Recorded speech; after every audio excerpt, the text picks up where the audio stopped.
saya mau menyampaikan sesi yang ke-6. Ya, nggak terasa ya sudah sesi ke-6.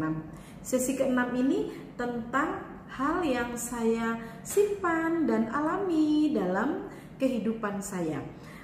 Saat saya akan menikah, saya diberikan nasihat, saya dan suami saya diberikan nasihat perkawinan. Nasihat perkawinan itu panjang sekali. Tetapi saya hanya mengingat kata ini saja. 3 kali diucapkan kepada saya dan pasangan saya. Sabar, sabar, sabar. Dan 3 kali ini diulangi beberapa kali. Apa mudah untuk menjalaninya? Ini menyangkut pembinaan diri loh, dengan pasangan yang berbeda jenis kelaminnya pasti, lalu kemudian berbeda latar belakang pendidikan keluarga, berbeda budayanya, berbeda cara berpikir dan merasa. Apa mudah itu dikerjakan? Ya pasti nggak mudah. Seorang oma atau nenek, waktu dia sakit, saya mengunjunginya, akhirnya dia meninggal. Saya sempat mengatakan seperti yang saya selalu simpan gitu ya, berusaha untuk belajar itu di tengah keberadaan hidup. Saya mengatakan begini, Oma sabar ya. Tahu nggak apa responnya? Dia langsung mengatakan begini kepada saya, iya sabar, subur, masuk kubur. Belakangnya R semua loh. Sabar, subur, masuk kubur. Langsung saya, sabar, subur, masuk kubur. Tapi dapat mengerti bahwa kesabaran itu bukanlah sesuatu yang mudah untuk dikerjakan. Buddha Gautama mengatakan sabar itu merupakan salah satu kunci untuk membina diri. Jadi memang bayangkan aja prosesnya ya. Sabar, sabar, sabar. Apa sebenarnya sabar itu? Sabar hanya didapat dari orang-orang yang mau belajar untuk mengendalikan realitasnya, untuk mengatasi realitas atau kenyataan dalam kehidupannya. Pasti dengan sikap-sikap yang arif, dan itu memerlukan latihan. Belajar mengatasi realitas dengan sikap lebih tenang, menerima kenyataan dan mulai mengelola kenyataan dengan bijak.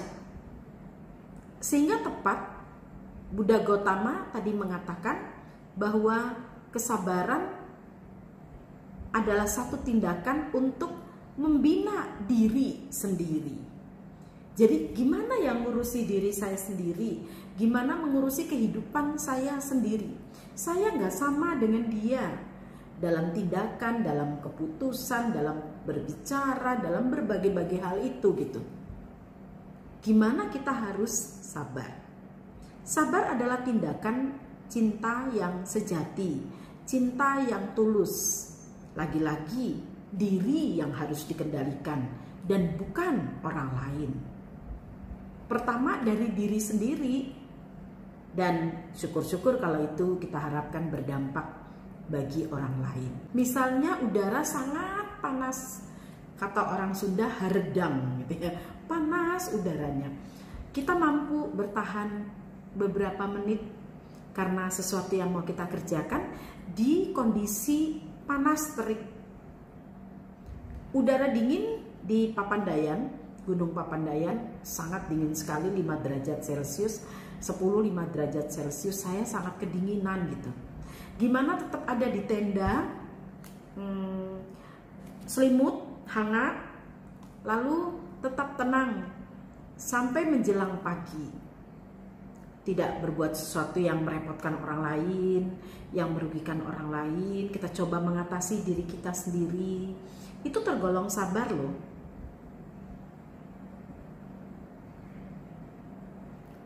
Dan lagi, apa ini bisa ya? Tetap sabar walau dihina orang lain. Bisa tetap sabar walau diejek, tidak dihargai, tidak diperdulikan orang lain. Bagaimana? Cenderung kita marah, cenderung kita protes. Saya orangnya begitu. Kalau saya lihat ada sesuatu yang kayaknya nggak cocok di diri saya, itu saya bisa langsung bicara, bisa langsung omong gitu, dan tunjukkan. Apalagi yang menyangkut diri gitu ya, keadaan diri kita gitu, itu saya bisa langsung maju tuh. Yang ngomongnya bisa juga berdua, bisa juga di depan orang banyak gitu, di depan banyak mata, supaya itu tidak diberlakukan untuk saya gitu. Nah, latihan kesabaran harusnya kita dapat menahan diri kita gitu, belajar menelan pil pahit. Itu dapat menjadi obat kok dalam diri kita gitu. Karena mungkin dia kok berbuat seperti itu, kita nggak tahu sebab-sebabnya, latar belakangnya. Mungkin kalau kita tahu, kita akan memakluminya.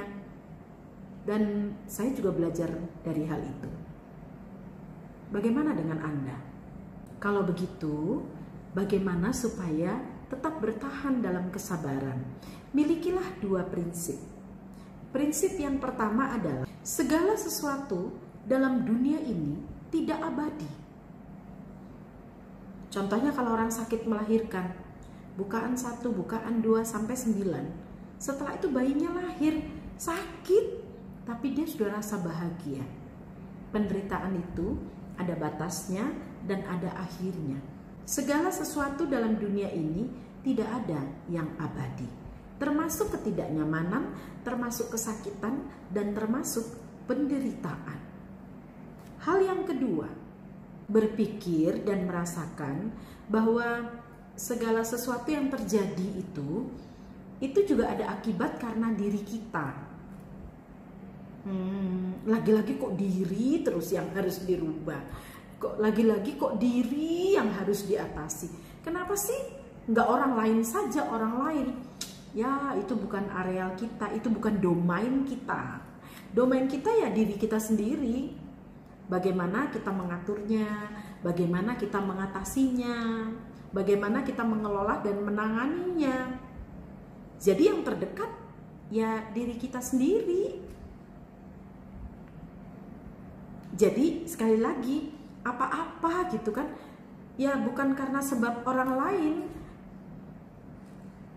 Jadi sekali lagi, apa-apa itu bukan karena orang lain. Lihatlah dan berpikirlah, itu ada bagian dari diri kita, sehingga menyebabkan yang lainnya demikian.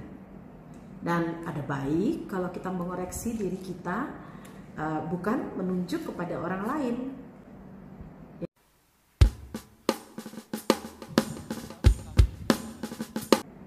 Pancanyama Brata, seorang Hindu, dia mengatakan bahwa adalah baik untuk tidak cepat-cepat marah dan adalah baik untuk tidak cepat-cepat tersinggung. Cepat-cepat marah dan cepat-cepat tersinggung karena berdialognya hanya dengan diri sendiri, tidak langsung berdialog dengan orang lain. Siapa tahu apa yang disampaikan orang lain itu tidak seperti yang kita pikirkan atau kita rasakan. Karena kan orang lain berbeda dengan kita. Kalau kita mau berdialog, itu adalah sangat baik sekali. Putu Sunarhaya mengatakan, faktor orang menjadi sabar atau tidak sabar itu terbentuk dari pengalaman masa lalunya. Jadi tingkat dia sabar atau tidak sabar itu ditentukan oleh faktor-faktor pengalaman masa lalu, pengetahuannya, lalu kemudian spiritnya yang selalu mendasar kepada keduniawian aja gitu, keduniaan aja gitu, dan kemudian tentang etika atau kesusilaan. budaya berperilakunya, begitu.